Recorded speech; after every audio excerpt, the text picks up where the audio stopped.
अगर आप अपने दिल को मजबूत करना चाहते हैं तो ये 5 फल डेली लाज़मी खाएँ।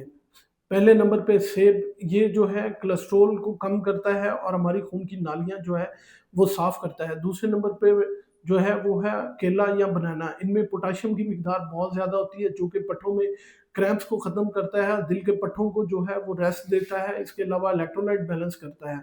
तीसरे नंबर पे अनार, ये हमारी खून की रवानी को जो है वो जारी रखता है, जिसकी वजह से ऑक्सीजन की सप्लाई जो है वो पट्ठों को मिलती रहती है। चौथे नंबर पे संतरा या माल्टा विटामिन सी से भरपूर होता है, जिसकी वजह से जो है आपकी खून की नालियाँ जो हैं वो लचकदार रहती हैं और उनमें खून की रवानी मुतासर नहीं होती।